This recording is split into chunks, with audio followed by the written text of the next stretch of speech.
Okay, you want to get started? Okay. We're going to go ahead and get started. We are right on time. Thank you, Pam, for letting us know that you can hear us. Today, we're going to be talking about gut health, which is a super hot topic. It's something that we all need to work on, and it is absolutely crucial for our health to have a healthy gut. For those of you who are tuning in who are not current practice members and you don't know who we are, I'm Dr. Liz. This is Dr. Xavier.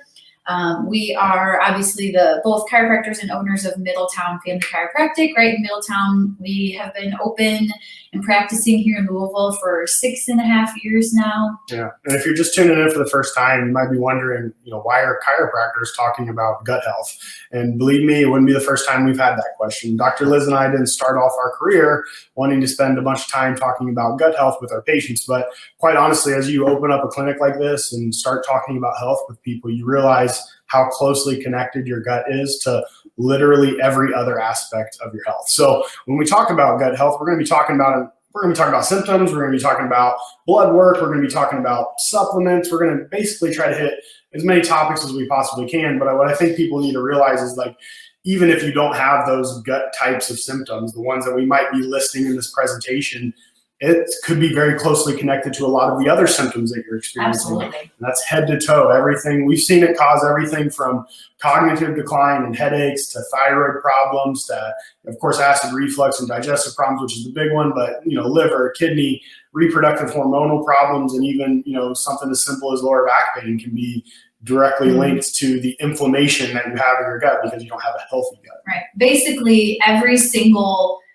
autoimmune condition that is going to start with an unhealthy gut component, and it's huge. So getting back to what Dr. Xavier was saying about chiropractors, our mission is to help our practice member and ultimately our community become healthier because we are created to thrive in health, and we've taken upon ourselves to educate as often as we can. Typically, we host in office events. Usually we do, 5 or 6 a year, and it's super fun. So online, it's not quite as powerful, but we just have that passion to educate. So we're going to do it any way that we can. So we typically get to cover a lot more information, and that's because in person we tend to get a lot of questions. However, online, of course, if you post a comment, we will do our very best to try to address that question you might have or concern you might have. And of course, if you want to talk about that with us privately, of course, feel free to either message us on Facebook, or if you're a patient, come in and talk about it with us at your next appointment. All right, so starting right off, we're going to get right into some of the just basic stuff. And some of this might be repetitive if you've been to one of our workshops in the past, because it seems like we hit on gut almost every single time we talk about health in general, because again, it has such a huge role to play. But when we're talking about the gut, obviously we're not just talking about one thing. We're talking about a series of organs that are all coordinating. Okay, Dr. Liz isn't talking too loud. They're all coordinating with one another. So, of course, we're not going to say that one of these approaches that we're going to take today or one supplement is going to be the end-all, be-all. We have to have the whole system working holistically as one. And, of course, that's where the nervous system ties in, because the only way that your gut and your gut and your liver can communicate is through your brain. So if there's not that nervous system connection, which is what we as chiropractors get to work through, then those organs aren't able to keep homeostasis. They're not able to keep you healthy. Right. So the digestive system is going to consist of not only your GI tract, your small intestine, your large intestine, but it starts with your mouth. So your mouth, your esophagus, your stomach, your small intestine, large intestine. It's all part of the digestive system, and your nervous system is what controls every single aspect of those things. So that's another reason why we talk about this as well. And really, if you want to talk about the gut in its simplest form, the best place to start off with is how well are you absorbing nutrients on a daily basis. And that's what this first slide is all about. So I'm going to bring up some information that I've been reading a lot about. This is from the Kresser Institute. They're functional medicine doctors who focus a lot on the gut. But I want to show you how rampant of a problem this is, not only for you, but for your kids, for their friends, for pretty much everybody here in the United States, is that the bottom line is, even if you are eating healthy, the chances of you being able to not only absorb the good nutrients, but also break them down and get them to where they need to go if you have an unhealthy gut is slim to none. So you've probably heard this before, where in America, we have one of the highest caloric intakes of any country in the world, meaning we eat more calories than anybody. but we also have a malnutrition problem here in the United States. And it's not because we don't have enough calories. Right. It's because our body is either one, we're not eating healthy foods, which don't get me wrong, there's a lot of people out there doing that, but they're starting to realize that even people who are eating what we call healthier diets are having a problem absorbing these nutrients. And that goes right back to the having a healthy gut. We're going to talk about the good gut microbiome. We're going to talk about leaky gut and how those play a role in it. But essentially, like, this slide lays it down. Like, is your body absorbing the nutrients that you're putting in? Okay, so that's what we have to talk about. So I'm going to go through some numbers here, just in case you don't believe me about how bad it is here in the United States. Nearly 1/3 of the U.S. population is at risk for at least one severe vitamin deficiency or anemia related to those vitamins. 23% of Americans are at risk for anemia and up to 5 vitamin deficiencies. 32% of Americans are insufficient in vitamin B6. And then there's some smaller numbers, like only 1% of the American population is deficient in B12. 3% is deficient in folate. 4% don't get enough vitamin E. Here's the two big ones that I want you to take away. 95% of adults and 98% of teenagers are inadequate in vitamin D, meaning they don't get enough vitamin D. 61% of adults and 90% of teens don't get enough magnesium. So there are supplements that we have that we talk about with patients all the time, but there are some absolute critical ones that I think every single person needs to be on. But supplements shouldn't be looked at the end all be all, and they definitely shouldn't be looked at as to treat symptoms. You're not taking supplements to treat symptoms. You're taking supplements to fill the gaps of your nutrition and fill the gaps of your diet. And again, when 95% are deficient in vitamin D and 60 and 90% are deficient in magnesium, that's wild. That's a huge number. And if you've been a practice member of ours, you know we talk about vitamin D and its importance all the time. And then magnesium, and I mean, that's huge as well. Any sleeping issues, any constipation issues, any muscle cramping, restless leg, it's all magnesium. And we'll talk about this later, but that's why those are in our daily essentials packets, because they are essential. And so one other thing I want to cover before we start getting into the meat and potatoes of this is that if you ever hear it from another doctor that, you know, don't take supplements, they're a waste of time, they don't work, a lot of the times they're basing this is something called the RDA, okay? It's like it's the recommendations that doctors put out. Recommended dietary allowance. Yeah, and they put them out as like a minimum threshold, meaning if you're above these minimum thresholds, you probably don't have to worry about acute symptoms and things like that. You're not going to have, you know, you're not going to pass away because you're vitamin D deficient if you keep it above this minimum threshold. But you also need to realize there's another end of that spectrum, and there's got to be enough of those nutrients in your system so that you can actually promote optimal health. Sorry, I'm getting really loud with my hands. Usually I'm talking in front of people. But so we're talking, a lot of the times they're talking about those acute symptoms that you're trying to avoid. What we're talking about is how do you promote optimal health? And there's a big difference between those spectrums. We have patients to us that come back to us all the time, and we'll have them on just like a normal maintenance dose of vitamin D. Like, hey, you need this vitamin D, here's your calculation, and here's how you figure it out, which we'll talk about later. And we'll put them on it, and they'll go to their medical doctors for their annual checkups, and their doctor will see how much vitamin D they're taking, and even though their blood levels. Or they'll look at their blood levels, and because we look at it as like that's just required for maintenance, they look at it and they see that it's way too high, and they say like, oh, you only need 30 milligrams per deciliter of vitamin D in your blood, and you shouldn't be taking more than 1,000 or 2,000 IUs of vitamin D a day, and that's just, it's nonsense. So the RDA is the big thing. Like, again, realize that that's trying to keep you above acute symptom level. What we're talking about is how do we actually promote health? And there's a big difference in those things. And there's also a huge difference in the quality of supplements too. So we'll definitely talk about that. All right, what is the gut microbiome? Really simple, breaking it down, good, bad bacteria inside your gut. Of course, you have to have good bacteria. Those good bacteria are what help fight off invaders as they come in with your food. But those good bacteria also are what help break down your food. Think of them as like the first line of defense when food enters your body. There's all sorts of stuff that come along with the food, good and bad, but the good bacteria is usually going to help you break it down and get rid of the bad stuff. So when we say microbiome, or when you hear your gut microbiome, that is literally the bacteria. And typically when we think think of bacteria, we think, uh-oh, that's bad. But like Dr. Xavier is saying, we have, I think it's like 3 pounds, isn't it? Yeah, it's like 3 to 5 pounds. 3 to 5 pounds of good bacteria in our gut at all times. Now there is bad bacteria, and we'll talk about what causes bad bacteria or what causes the good bacteria to become bad bacteria, but it is crucial for us, which, I mean, that's essentially what a probiotic is, right? Is it's help building that. So we'll talk more about that too. But when we say the microbiome, that's what we're referring to. And this is the first line of defense of your immune system and ultimately overall health. And through probiotics and what's now called prebiotics, we're able to manipulate that microbiome to a certain extent. But what I want you to realize is what we're going to be talking about for the most part today is how can you set up your digestive system to allow for an environment where the good bacteria are going to thrive and the bad bacteria are not going to cause problems. So the biome part of it, of course, the micro is the bacterial cells, but the biome part of it is the environment that they need to live in. Think of it as you're trying to create this little healthy environment for good bacteria, but not let the bad ones get out of control.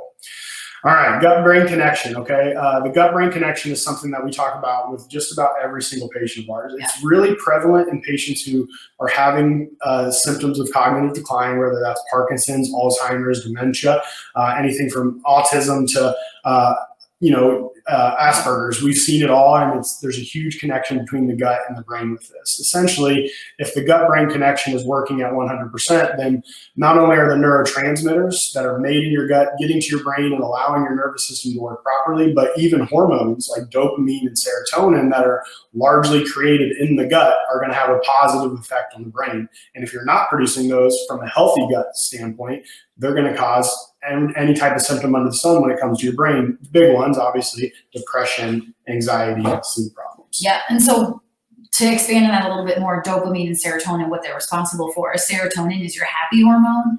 So if you have an unhealthy gut, your body has trouble producing serotonin, that's where depression comes in. Dopamine, that's the one that helps you sleep at night, right? I can't remember. No, that's melatonin. Yeah, melatonin's asleep. Dopamine is, it's just an antidepressant, essentially. It is, okay. And energy issues, that's going to come from your gut too. This is why when we tell people to do a sugar detox, they come back and they say, I didn't know I could ever have this much energy. We had one guy, his name was Mike. He said, I feel euphoric. And I'm like, oh, that's a great word, because when you cut those things out, when you start working on your healthy gut and you have energy, you have this serotonin, you have this happy hormone, you're sleeping better. And then also as it relates to the gut-brain connection, I mean, it's right in there. So what is controlling your gut? It is your nervous system. And so we see it over and over and over again. We even do the spine. Is that our practice members that have subluxations or misalignments, like say it's in the lower back here, so you should be straight, and then you should have a good curve from the side. And if you have a curvature like this in your lower back, that puts pressure on the nerve. And if that's the nerve going to your small intestine, well, your small intestine is the organ that's responsible for digesting and assimilating and absorbing those nutrients throughout your body. And so every time we adjust you, we're taking that pressure off, and now your body can perform those functions better. So your brain is what's controlling the gut, right? And the gut is what is responsible for so many things in your body. Yeah, I just oversimplify this connection. If you just look at it, like think of the chemicals that your brain requires to keep you even keel, mood balanced, sleeping well, happy, healthy. The majority of those types of chemicals are what we call either neurotransmitters or hormones, really depends on how they act in the body. The vast majority, somewhere between 70 and 80% of them are created in the gut. So if there's not this good gut-brain connection, obviously the gut can cause problems with the brain, and just like Dr. Liz was saying, vice versa. If the brain's not healthy, it's going to cause problems with the gut.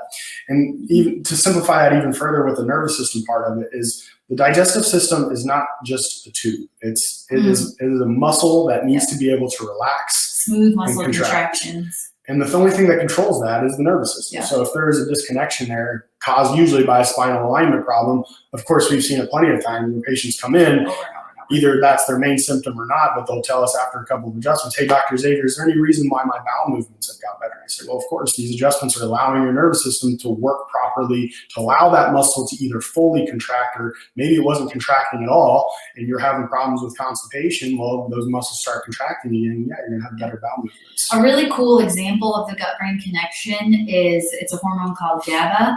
And think about when you're really nervous, right? That's something that's coming from your brain.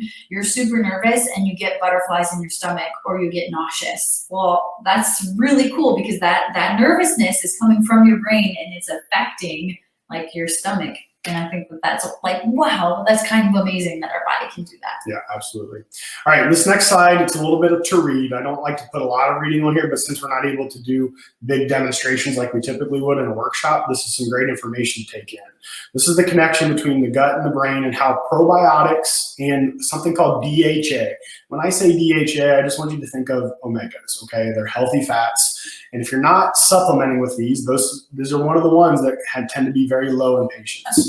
So DHA supplement, this is directly, I got the links directly under here. Yeah, hopefully you can, either you can click on them. If not, hopefully you can copy and paste them. Okay, well, hopefully you can copy and paste them and get them.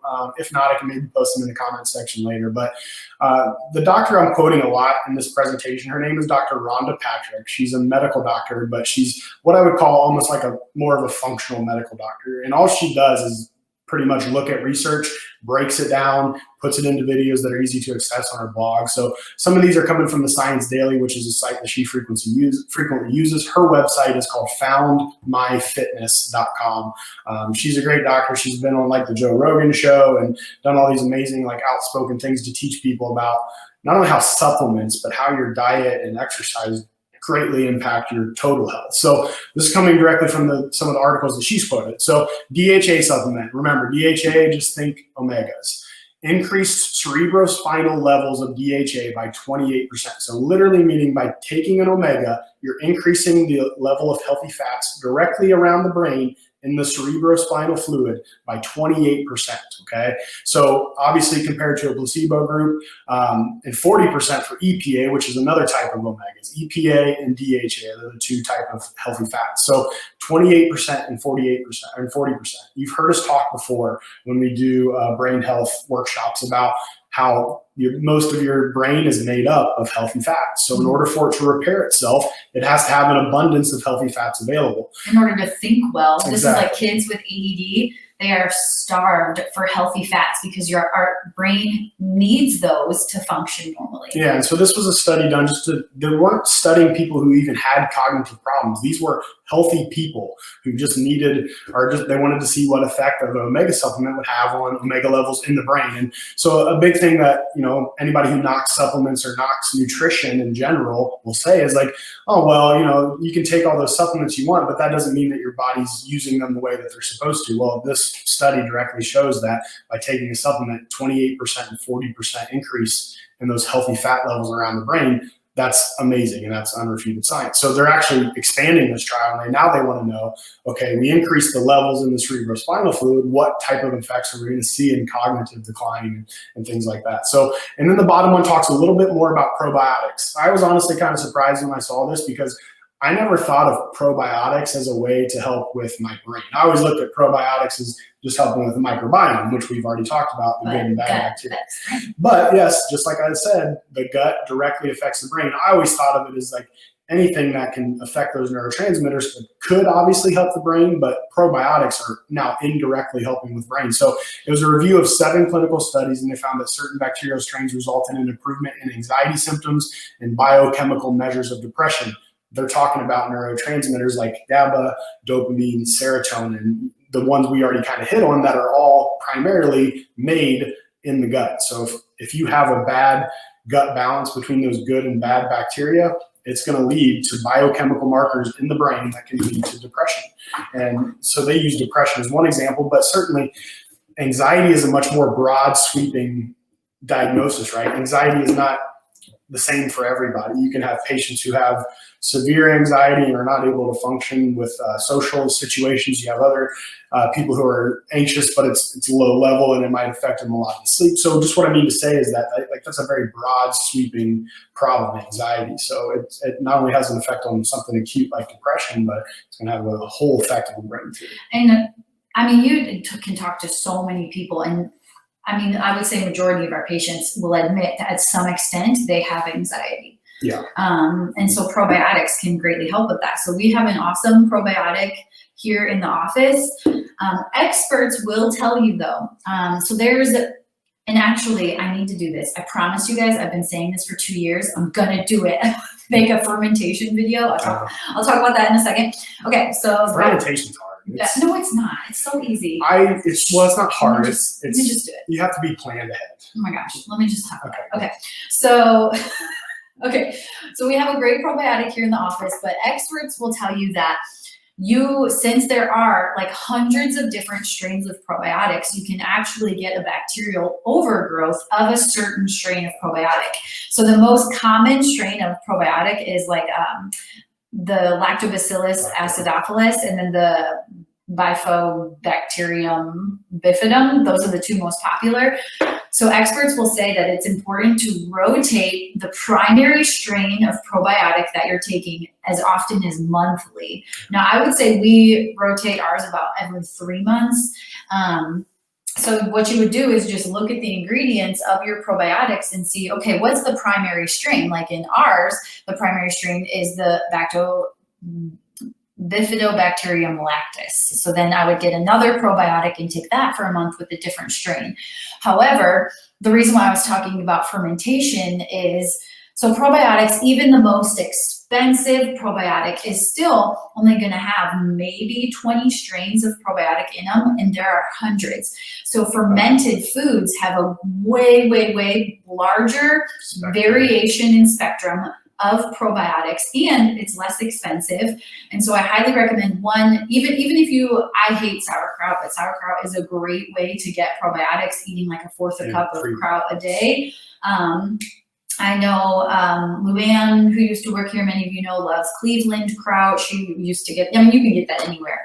But even if you're not going to go to the vast extent of fermenting, even just eating more raw vegetables, like there are fermented bacteria in raw vegetables and raw fruits. In fact, the greener they are, the more you'll probably see of that. But don't feel like the only solution to this problem is to supplement with it or ferment. Like fermenting is a great way to boost it really quickly, but just increasing your vegetable intake and your fruit intake can increase your good bacteria inside your gut. Yeah, but I'm going to make a video on how to ferment. I actually yesterday had a neighbor stop me and give me some cucumbers, which is great. So I'm going to ferment the cucumbers, but it's so easy. It's as simple as making a brine, which is basically melting salt in boiling water, putting it in with your vegetables, and opening the jar once a day. Boom, amazing probiotics. So easy. I'm going to do it, I promise. This is that probiotic that I was just holding up for you guys to see that we carry in the office. And it's an awesome resource that we have for you guys, and some other amazing resources. This is the Daily Essentials packet. So Dr. Xavier takes his Daily Essentials every day. He's really great about it. So this is the men's one where we have magnesium glycinate. We have our vitamin D3. We have our vitamin B, which is methylated vitamin B, and then we have our optimal omega. So basically everything that we've talked on so far, we have your DHA and our omegas. We have your magnesium glycinate, which is important for those smooth muscle contractions. Your vitamin D, which everybody needs to be on, and vitamin B, which is great for energy, which is great for nutrient absorption, all the things. Patrice asked, does kombucha count as a fermented intake? And I would say yes, but I would also say to very closely watch the sugar levels in your kombucha. It's kind of a hot thing to do right now is to make the good healthy kombucha, but they tend to or buy it, and the bought ones are the ones I'm talking about. Usually when you make it at home, you're not going to add a bunch of sugar to it, but the brands like Kavita, which are very good brands, and they do certainly have ones that are lower in sugar. There's also some, because they want to make them taste better, they use a lot of fruits, and those fruits just have natural sugars in them. I still think it's better than like white sugar, or even like stevia and erythritol, like the natural sugars, but it's still got sugar intake too, so you got to be careful with the amount of sugar. We drink kombucha, I will say that. And the other thing that I would say to be careful of is that it's oftentimes the same strain of probiotic in all of them. Yeah. So I would just make sure that you're getting variation. Who was it? We had a patient with a child who they loved a type of yogurt, and it was the same type of yogurt, and they ate this yogurt with every meal. It was a picky eater, right? And so they ate this yogurt so much. I'm like, I buy the healthy one. I found one that he likes that has probiotics built into it. And I looked at it and like, it's just one strain of bacteria. Like that was the only. I mean, it's better than nothing. It's better than nothing, but he actually ended up with overgrowth of that type of bacteria, and we found out it was causing all sorts of problems. So you do have to be careful with that type of stuff. Variety. I mean, you need variety in your foods. You need variety in your microbiome too. So yeah, DHA and EPA, the study I talked about, that's your omegas. So just remember that. And of course, the probiotics. Yes, I love the essential packets. Nothing is easier than just grabbing one of those and knowing that you've got all the critical stuff like in one packet. Dr. Liz still uses like one of those weekly like dividers. I don't take it otherwise. Yeah, well, that's why she needs to get on the packets too. But it's a great way, and it's actually cheaper than if you were to just go buy each one of those individually. You get the same amount of them. It's a month supply of every single one of them, and it's cheaper. It's like, I think it's $30 cheaper a month. So if you're looking for ways to save money on supplements and still get quality stuff, that's it. Now, last thing I'll say about probiotics, like Dr. Liz said, is we're not trying to hawk our products at you guys, okay? We're talking about these things, and we're talking about probiotics because they're directly going to impact your gut health. So yes, of course, we'd love you to get them from us because we know we trust the brand that we use. Ours are non-GMO. It's not going to say non-GMO, sorry, on the label because there's like a lot of hoops that you have to jump through to get that, but they are non-GMO, and that's a whole nother thing we could talk about. And of course, if there's we have plenty of patients who are maybe even better versed in supplements than we are, and they have their own brands, and so that's fine. You just make sure you're looking at them and dialing them in because that's going to make a difference long term. We already talked about this, right? Yeah, so the last thing with this on the gut and the microbiome, it's a buzzword, so I hope I don't get censored with this right now, but with all this COVID-19 stuff going on, if you're looking for ways to boost your immune system, over 70% of your immune system starts with that microbiome, that bacterial breakdown in the gut itself.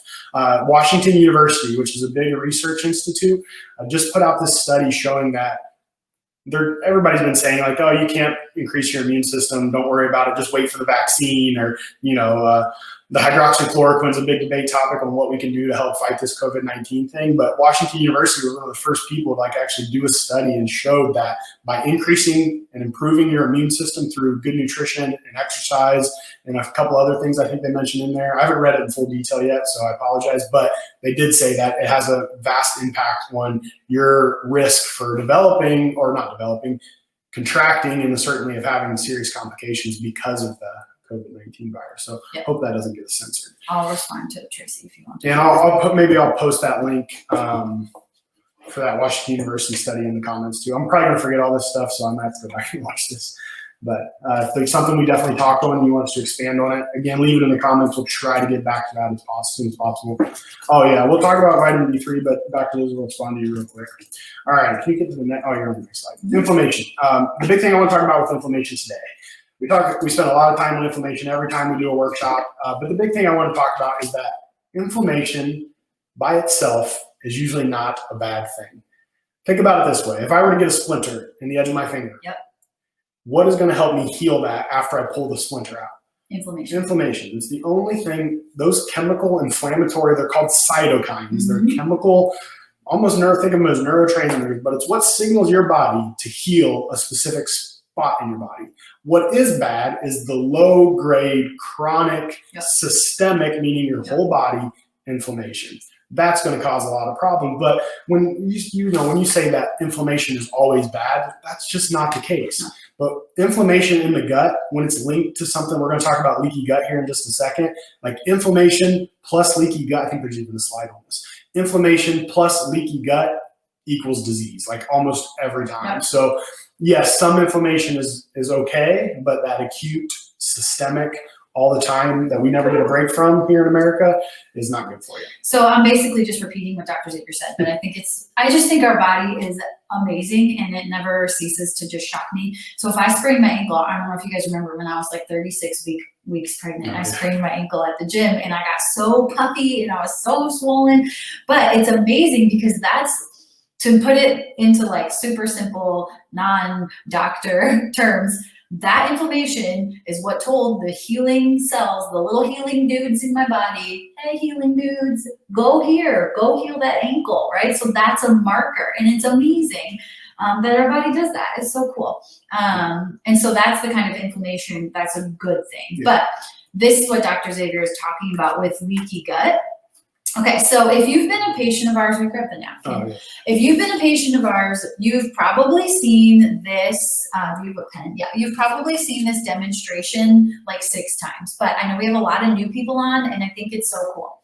Okay, so this is basically, to put it simply, what leaky gut is. So think about when food passes through your digestive tract, okay? So it goes through your digestive tract. Our gut lining is thin. We usually do this with cellophane. It's actually thinner than cellophane. It's super, which is wild. But we thought cellophane might be hard to see through the computer.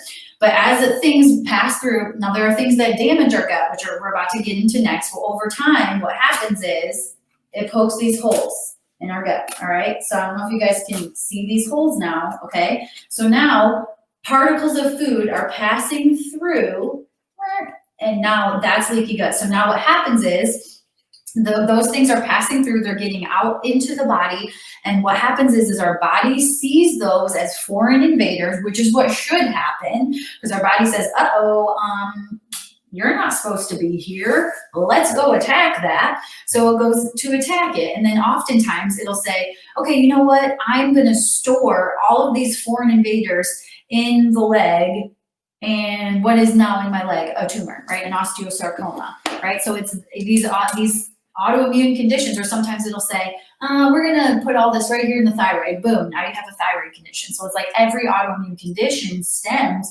from this leaky gut issue, and ultimately your body is always doing the right thing at the right time. So ultimately your body is doing the right thing, but it is something that becomes a threat to us. Does that make sense? And when Dr. Liz was talking about, the extreme examples of that would be cancer, but the more mild forms of that are just things like colitis or Crohn's disease or ulcerative colitis, because it's gotten to such a systemic level that your body now can't tell the difference between healthy tissue and unhealthy tissue. So it pretty much just attacks everything, and that causes more leaky gut, which leads to more absorption problems. Leaky gut, the big problem with it is that your foods aren't getting broken down all the way to their most absorbable forms. So then you get these big macronutrient surges coming through the digestive wall, and your body surrounds them and attacks them before they can even get absorbed. So if you have leaky gut, you have an absorption problem for sure.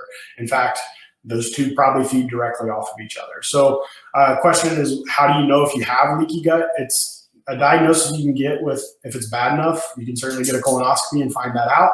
But I'd say even more important than that, I would say that looking at symptoms, which symptomatology. I don't always like to use symptoms, because symptoms are just there to try to point you in the right direction. So it could be leaky gut, it could be something else, but it's usually, I would say if you have any autoimmune condition, you have leaky gut and you need to heal it. There's a component of gut problems with every autoimmune condition. Yeah, so that's the simple answer, truly. Yeah. But we all, at some stage of our lives, we do all need to just, hey, let me focus on my gut and do like a gut cleanse challenge, even if it's, a month at a time. Yeah, and there's definitely different grades to that too. Like severe leaky gut is going to be very noticeable, but mild leaky gut, yeah, you might. That's what these symptoms are. Yeah, these like less severe symptoms, which is just like upset stomach after certain meals, unintentional weight changes, sleeping problems, fatigue, food sensitivities, bloating, skin problems is a big one. Oh, huge. We see a lot of patients with either eczema or psoriasis, those types of plaquing type of skin lesions, or even like acne and things with our teenagers. Like that's always related to the gut. So digestive issues too, like Dr. Xavier hit on. So IBS, ulcerative colitis, diverticulitis. That's all. Obvious. That's obvious answers to that.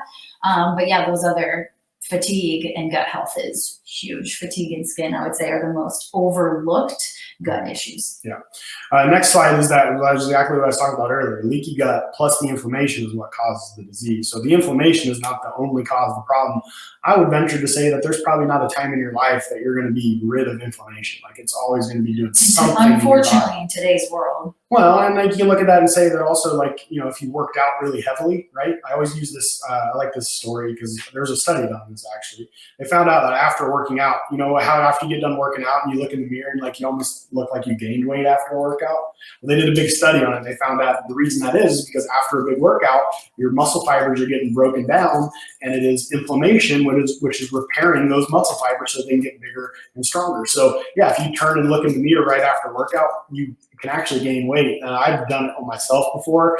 Like a couple of days ago, I had a really strenuous workout. It was a 1 mile sled drag on concrete with like 60% of your body weight, which for me is like 135 pounds. So it was a really intense workout. And I got home and I'm like, oh man, I'm dead. I know this is rough. And I actually you gained weight from it because your body holds on to that inflammation, holds on to water, because it's all trying to repair itself. So don't look at that. And like, that's just one example of it, but like there's always going to be times in your life when you're inflamed. So good and bad.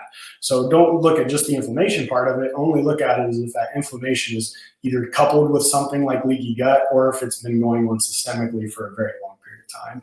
That's when it's going to lead to all these chronic conditions. And the chronic ones, the more severe ones, like the acute symptoms that we just listed, obviously there's an extreme version of each one of those. So everything from lupus to type 1 diabetes, Crohn's, ulcerative colitis, allergies is a big one. And then of course you get into more severe stuff like depression and the mental side of things. So you gotta look at that. Okay. All right, and then of course, as you guys know, this is something that we preach the importance of, the 5 essentials to good health, not just 5 suggestions. I mean, leaky gut and inflammation. I have this one in there. Oh no, I moved that and it didn't move on here.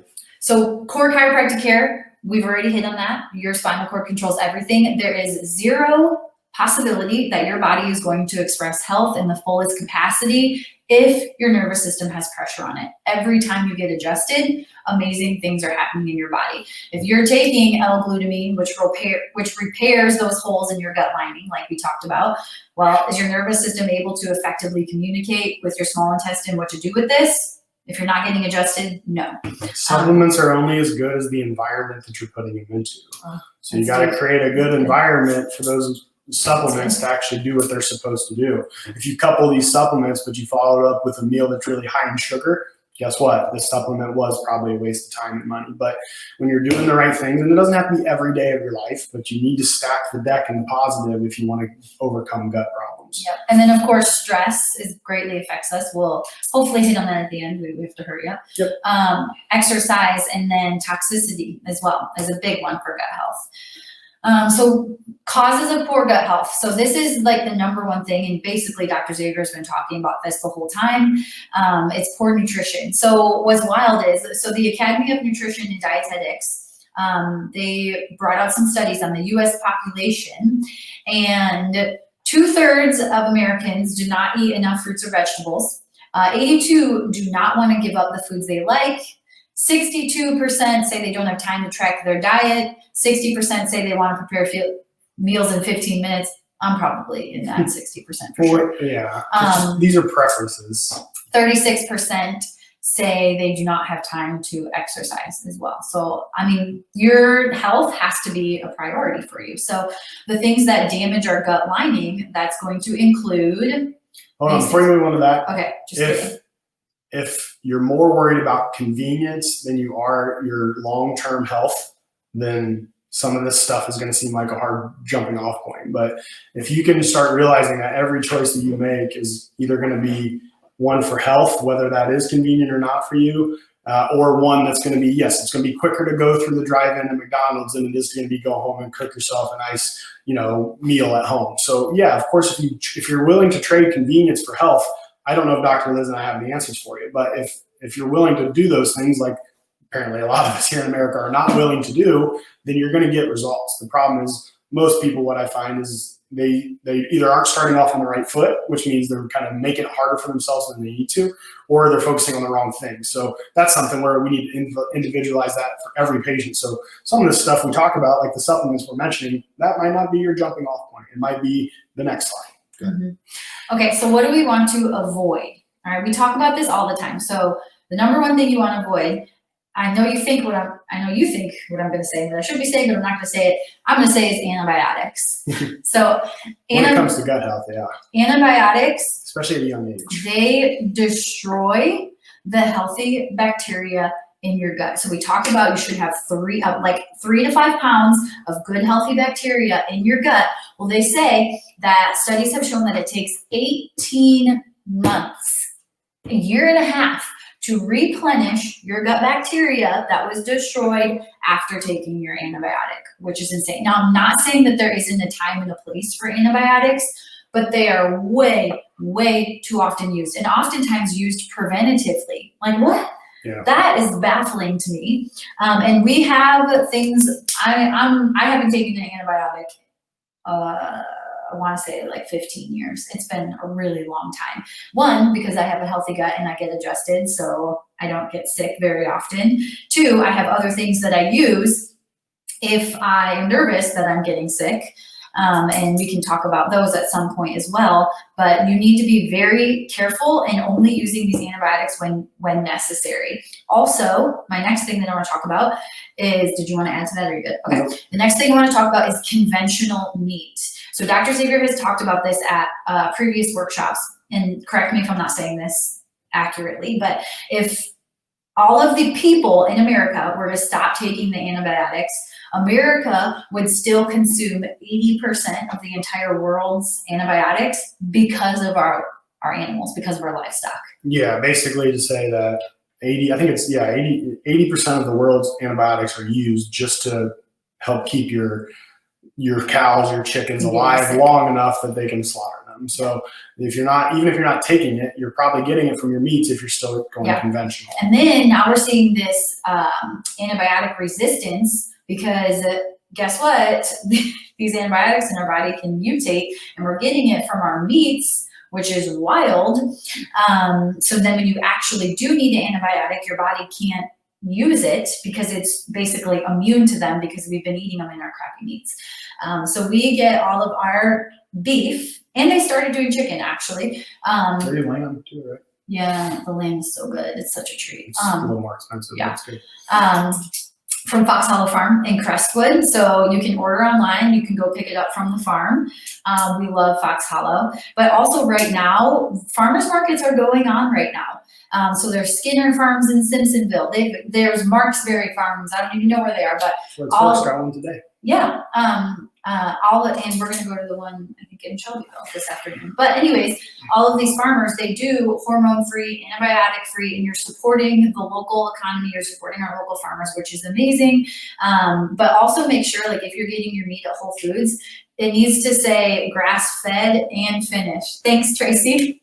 Okay, she goes to Ashbourne Farms.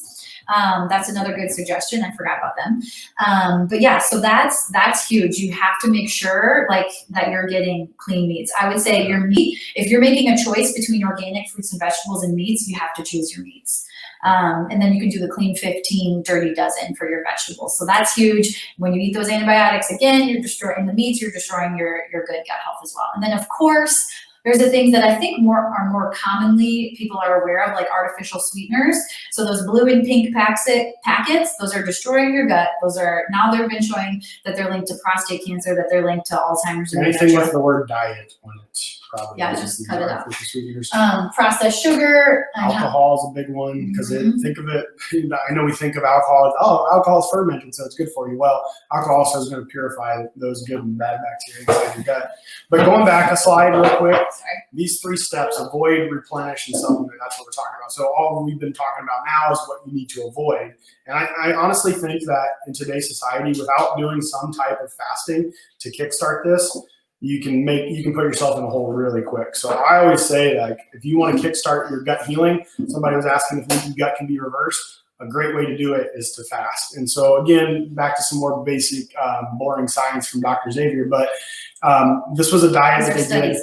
And they combined it with chemotherapy. They wanted to know if during times when patients are going through chemotherapy, something that is meant to deplete your immune system, if you fast, kills all the cells. Yeah, chemotherapy, it's not selective in nature. It's gonna and not the chemotherapy The chemotherapy is supposed to decrease the immune system while the radiation targets the cancer specifically. But the chemotherapy's only job, or not only job, primary job is to reduce your immune system so that your immune system doesn't fight off the radiation too much. So basically, while your immune system was depleted like that, they wanted to know, hey, if we put people through fasting, does it help with their more severe symptoms? So like it says here, combined with chemotherapy resulted in a 300 or 400% increase in the chance of killing the cancer cells. That's incredible. Literally, combining fasting with chemotherapy gives you a 300 or 400% greater chance of killing cancer cells.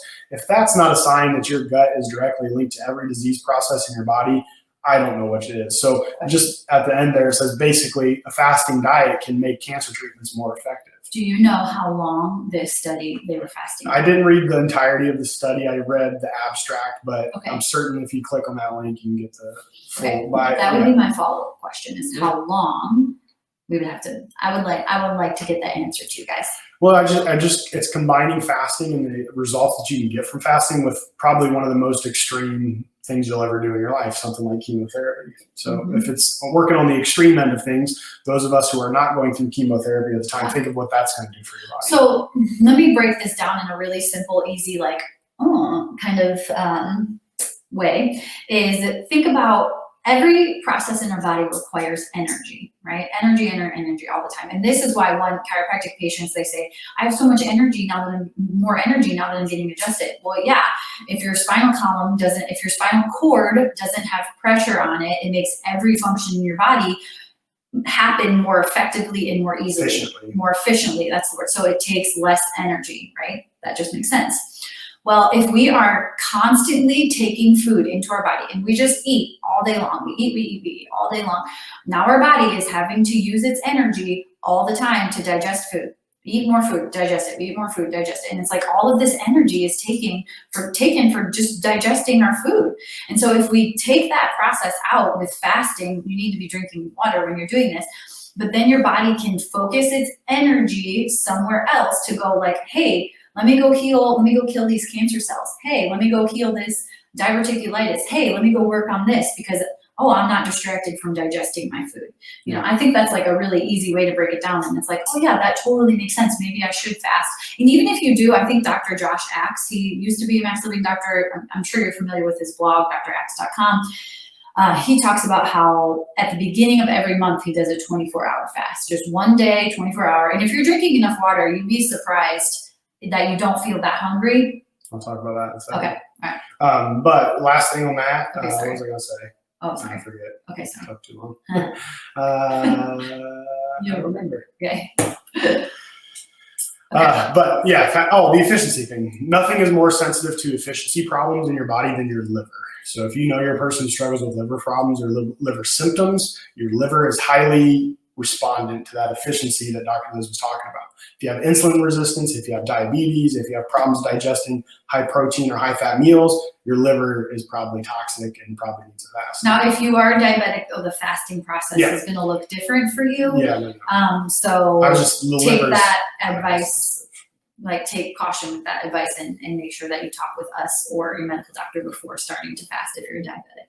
Okay, so if your first step is avoid, obviously if you're not going to stop putting the bad things in, even if you start putting the good things in, your body's not necessarily going to be able to catch up. So avoid first, then replenish, meaning getting the good stuff back into your body. That's the prebiotics, the probiotics, which we already talked about, the DHA and healthy fats.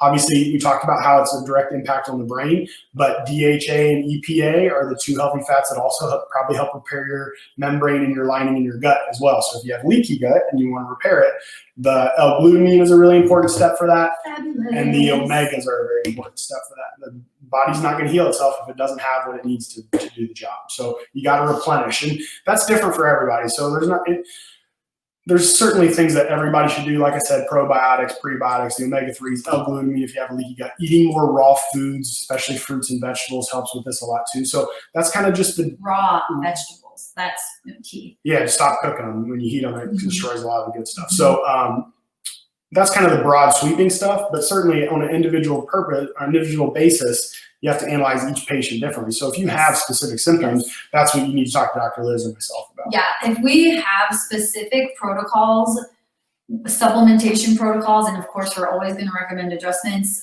for all the reasons we've talked about, but for diverticulitis, for IBS, and for ulcerative colitis. So if you have one of those three things and you're like, what's my protocol? Well, there are different things that you need to avoid for different gut conditions.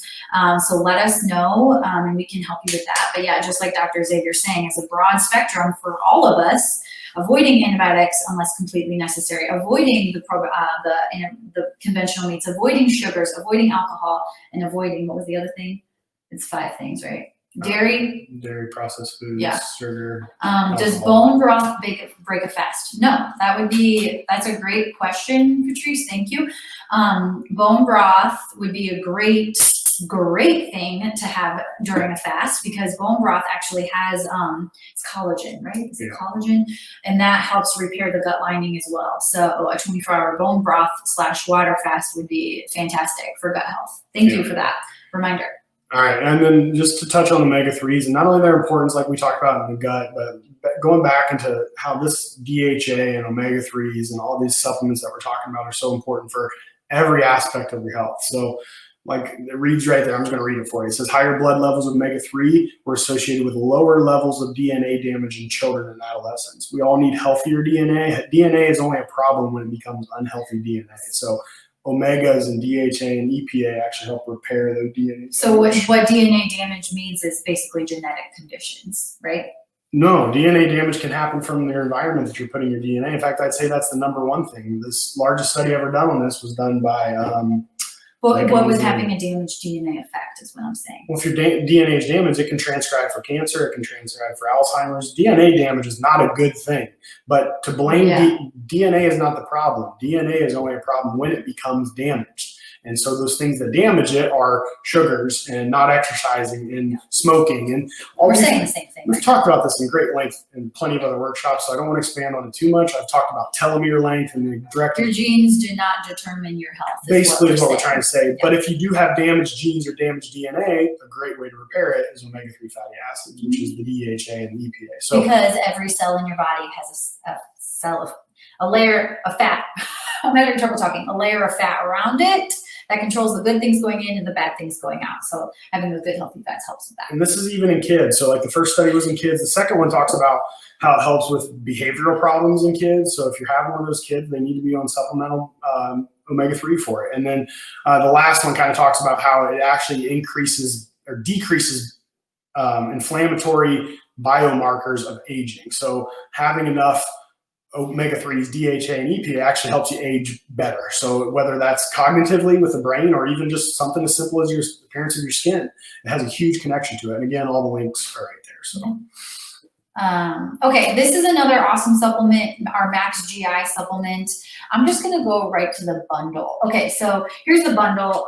This is the gut health bundle. If you're like, hey, there might be something to this, I feel kind of icky, and you're like, I want to start healing my gut, this is the bundle. 10% off in the office if you want to come grab it. So Max GI, that has, we don't have it up here. Okay, sorry. That's right. Max GI has oil of oregano in it, which helps kill bad bacteria. It has L-glutamine, which helps heal the gut lining. Max GI is something that I notice have a huge energy increase when I take it. I digest better. Like I don't feel as full after big meals when I'm taking Max GI. Gut Renew capsules, these are incredible. Even if you only are like, if I had to pick one of these to recommend you guys, it would be these Gut Renew, the capsules or the powder. So everything is in here. You have L-glutamine, you have N-acetylglucosamine, you have this is a big word, deglycerinated licorice, which is actually amazing for acid reflux. Aloe vera, which helps heal the gut lining. L-glutamine heals the gut lining. Those holes that we poked through the napkin, the L-glutamine is going to help that. Marshmallow root, which is incredible for healing as well. Quercetin, zinc. It's awesome stuff. Dr. Rhonda actually talks a lot about quercetin. There's this huge new study she's talking about. I look forward to rolling that out at the next workshop we do. It's cool stuff. It's actually helping with reversal of cancer. So it's another one of those extreme examples, but I'll talk more about it later. And if you would like to do, a 30-day cleanse, like a gut healing cleanse, we have different ones. So we have a 14-day one and we have a 30-day one. So if you are interested in those, then Morgan can help get those in your hands. But I highly recommend doing a gut healing regardless of what is going on with your health. It's just so important. Why not preventatively do something for your gut, even if it's something small? All right. Why is vitamin D so important to your gut health? We talked about omega-3s. We talked about this L-glutamine that can all help repair the gut. But without vitamin D and adequate supply inside of your gut, your body does not take those things like the EPA or the L-glutamine and actually get them to repair the gut lining itself. So basically saying that you can do all the stuff we've talked about, but if you're severely deficient in vitamin D, your body still might not heal itself correctly. So vitamin D is probably one of the most critical things that you can do for your gut. It's good for calcium absorption. It's good for almost every type of absorption, but you have to add it in, which is why it's included in the essentials pack. But the study kind of proves my point. It says that patients with a melanoma, obviously a type of skin cancer, who received immunotherapy drugs like chemotherapy were 65% less likely to develop colitis if they also supplemented with vitamin D. 65% in the cancer world is huge. Mm-hmm. One of the big problems with chemo and radiation is it destroys your gut. That's like the number one problem that people complain of is that, I lose my hunger. That's why they can't keep weight on. And vitamin D helps repair that faster than almost faster than it can be damaged. So that's just a cool study that vitamin D is good for everything. It just shows my point that vitamin D has to be there to repair your gut. Okay. And then of course, stress management. I mean, that's huge. If you guys, again, if you've been a practice member of ours, we know when you're stressed out, because everything is stiff. It's amazing how much stress affects our physical self as well. So things that you can do, and we talk about this all the time, but I think we need a reminder, is honestly just breathing, which we need to focus even more on now with the masks. When you are not wearing your mask, it is crucial that you take a big breath in for 3, hold for 3, out for 4, and you have to be getting oxygen moving through your body. So studies have shown that just getting oxygen through our body decreases our blood cortisol levels, and cortisol is our stress hormone, and we aren't getting enough of that right now wearing these stupid masks. So make sure that you are focusing on. So I would say every time you get into your car, just do that. Take a big, deep breath. In through your nose too. Nose helps with nitric oxide in your bloodstream, which helps with everything from depression, anxiety. But if you're a mouth breather, you have to breathe through your nose more. You have to just force yourself to do it because it directly releases nitric oxide into the brain and the bloodstream. And nitric oxide is actually, I just learned this from a friend of ours, is crucial for individuals with GERD or acid reflux. If you don't have nitric oxide, which in your saliva should turn your nutrients from your food into nitric oxide, which is why you shouldn't use a harsh mouthwash, like an astringent mouthwash, because it'll destroy the bacteria, your good bacteria in your mouth, which produces nitric oxide. Yeah, which produces nitric oxide from the nutrients in your food. So don't use a harsh astringent because that can affect it. But yeah, nose breathing too. I forgot where I was going with that sentence. That happens a lot these days. Okay, and then make sure that you're finding ways to cope with your stress. Of course, for me, it's exercise. That greatly changes things, and lists. Lists are great for me too. Toxicity, we don't have a ton of time to talk on this. If you're interested in these, we could always record a video and play it in the hot seats. But glyphosate is damaging, so genetically modified foods. I would say that's the thing that I'm scared of the most, second after antibiotics, is glyphosate. So glyphosate, sorry, is which are genetically modified foods. BPA, which is in plastic and heavy metal. GMOs are all about the severity of the genetic modification. There are some GMO foods that are not as severe as others, but there are a lot of them out there that they kind of take it to the extreme, and we know your body doesn't do very well with it. But like, for instance, probably any pepper you put in your mouth, like banana peppers, or they're technically a genetically modified food because to create them, they took 2 different species of peppers and combined them into one. You kind of get the flavor without the heat, or if you like the heat, it's how you get the heat in it. So there's I always look at GMOs as a spectrum. Like there's really good, not really good. There's okay GMOs and there's really bad GMOs. So GMOs are just depending on if you're getting a lot of them, if you're getting a lot of the bad ones, it's not a good way. Pretty much wheat and soy. Yeah, when they're pretty terrible. The GMOs I hate are the ones where they're trying to build in Roundup, which is glyphosate. They're trying to build it into the DNA makeup of wheat, and that is like there's nothing you can do to get that out of your body. For instance, if you had wheat where the Roundup was just sprayed on your crop, even given enough time, that'll go away. They actually did a study on this back in 2006. Did you know that 80% of the Roundup that is sprayed on your crops is sprayed on it right before it gets harvested? Meaning, if you sprayed it on like months before you harvested the crops, chances are that would be washed away in the rain and things like that. But then they do another coating of it like right before they harvest it so that it doesn't get moldy while they're trying to process it and store it in these large bins. And 80% of it is sprayed on at that time. So when you don't wash your foods before you get them you're probably getting a lot of it just right off the top of it, but it's also absorbing in and getting stuck in there too. So that's what I look at. Like, that's the really bad stuff. And if you've never detoxed before from glyphosates, from heavy metals, which is, I mean, it's in our water, it's in our shots, it's in drinking out of cans. Like heavy metals they're in our deodorant, they're everywhere.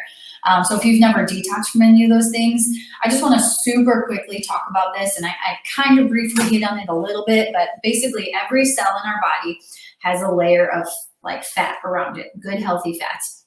And as we damage our gut, as we have bad things in our lifestyle, as we have heavy metals, as we have glyphosate, whatever, this fat layer around our cells, it basically shrivels and it hangs onto that cell, right? And it becomes tight. And now it's not allowing the good things into the cell and the bad things out of the cell. So what detoxing does is it breaks that toxic layer. And now guess what? We can lose weight. This is huge for weight loss resistance. It allows our body to, I mean, everything becomes healthier because now we're getting nutrients into our cells. So our detox system that we have here is incredible because it's a cellular detox. It's designed to break that cell wall, not just liver, not just colon. But if you've never detoxed before, then I highly recommend that as well. And it'll improve every aspect of your health, not only your gut health. Last thing I want to say on detox is water. Yeah. Think of the water as the brake fluid inside of your brake lines. If you're not drinking enough water, you're not flushing things through the system as well. So drinking water can have enough. The National Academies of Science, Engineering, and Medicine have calculated that the fluid requirements for an average healthy adult living in a moderate climate like here in the United States, women need 91 ounces of water a day. Men need 100. This is average, so they're looking at weight as part of that average. So 91 ounces for women and 125 ounces for men.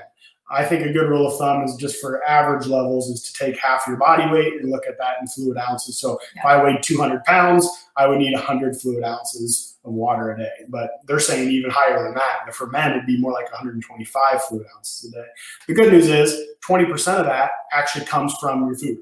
If you're eating meats and vegetables or whatever it might happen, really? There's water in nuts and seeds. Like there's a certain amount of water in there. So 20% of that can just come from your food. So it's not necessarily drinking more water. However, I think we all need to drink more water. Yeah, and I don't feel the need to hit on chiropractic care too much because we've talked about it, the importance of this entire workshop.